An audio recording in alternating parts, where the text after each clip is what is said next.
به نام خدا خدمت همه دوستان و عزیزان سلام عرض می کنم. امید می کنم که حال همه دوستان خوش بوده و هیچ گونه مشکل و گرفتاری نداشته باشند.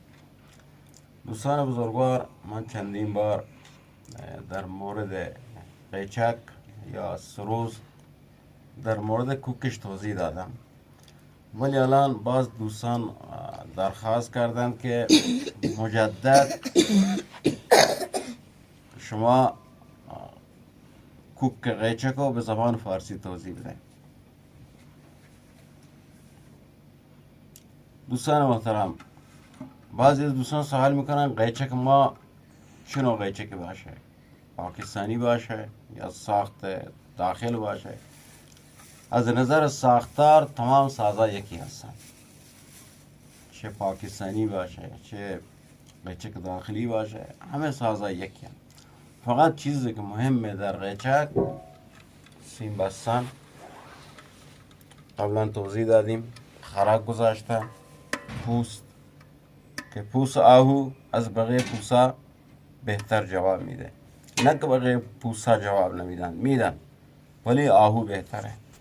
بعد از اینکه ما مطمئن شدیم که قیچک ما کاملا از نظر سیم بستن و از نظر خرک گذاشتن و پوست و اینا تکمیله، اون موقع ما قیچکمون رو با یک نرم افزاری هست به نام دات تیونر، با اون ما قیچک کوک میکنیم. یک رقم کوکی که بتونیم باش اکثر آهنگا رو بنوازیم. بعدم این نرم افزار بنده حقیر به خاطر کوک قیچک مشکل داشتم، دسترسی به استاد نداشتم.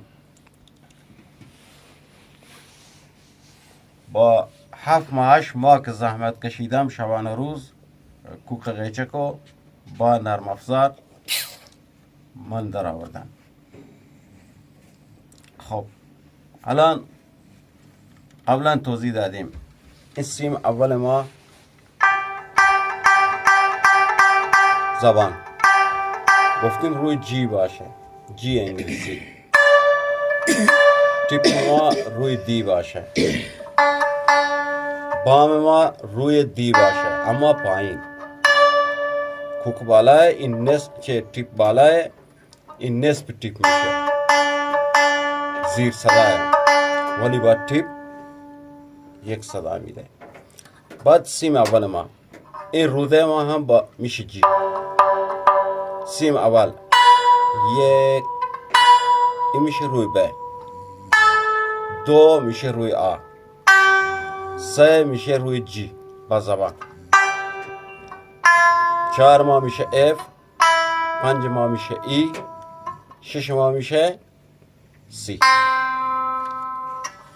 این پیچ کوچیک بغل این الان با این کوک کردم. خب کار این چه؟ اگر یک زمانی از این پیچه کوچیک ما یک سیمی پاره شد، اینو میتونیم جایگزین اون بکنیم، با اون میتونیم کوکش بکنیم.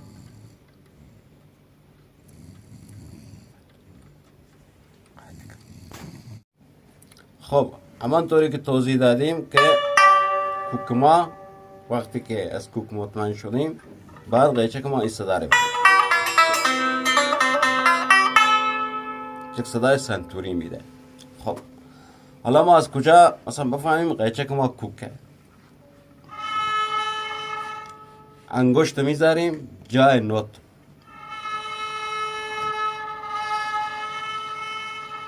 این آرش یا کمانک این بیاد انگشت اوله که گذاشتیم میاد عقب، بعد انگشت دوم دو، انگشت سوم چهار خالی. بعد پایین کار میکنیم، انگشت میذاریم سومی میذاریم میشه یک.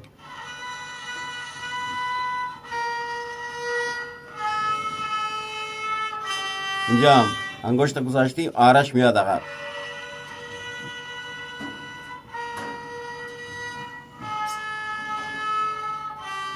خب یک میاد عقب، دو میره جلو، سه میاد عقب، چهار دوباره خالی. پس خیلی ما سعی بکنیم که آرشو این حالت نباید بکشیم. بعد طریقه نگاه داشتن قیچک هم خیلی مهمه. اینجوری نباید قیچک نگاه داریم، اینجوری خوابیده مثلا باشه، اینجوری قیچک باید اینجوری باشه. بعد این دست رو شست میذاریم جا گردنش، این کف دست میاد اینجا. حال مچ باید بازی بکنه، صرف نباید نگاه داریم. صرف نگاه داریم نمیتونیم کار بکنیم. اینجوری بخوابونیم هم نمیشه کار کرد. پس طریقه صحیحش این قیچکمون باید به این حالت ما قیچک بگیریم که در دست ما قیچک راحت باشه. خب الان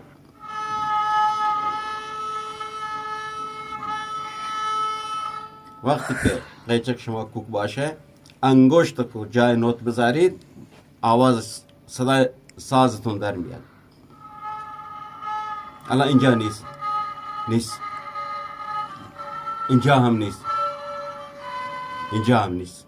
خب پس چی؟ توجه کنیم اینجا.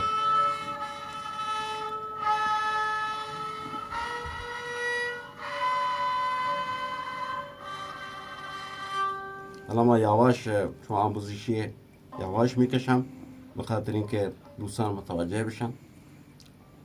بعد این آرش هم مهمه، قبلا هم گفتیم بستنش باید این موها از این چوب 2 بند انگشت نباید بیشتر باشن. بعد موقعی که هم میگیریم یک ذره فشار میدیم که این سفت بشه. بعد اینجا هم زمانی که میکشیم اینجوری فشار نمیدیم. اگر فشار بدیم قش صدا میده، لمس. جای آرش اینجا نیست. از خرک تقریبا 3 انگشت جای آرشه. بعد هم برای اینکه آرشتون برجسته بشه اینو میگن گنجک. بعد اینو میگیری به این حالت اینجوری مالش میدید، نه مثلا سفت که موهاتون پاره بشن، جوری. بعد این آرش برجسته میشه.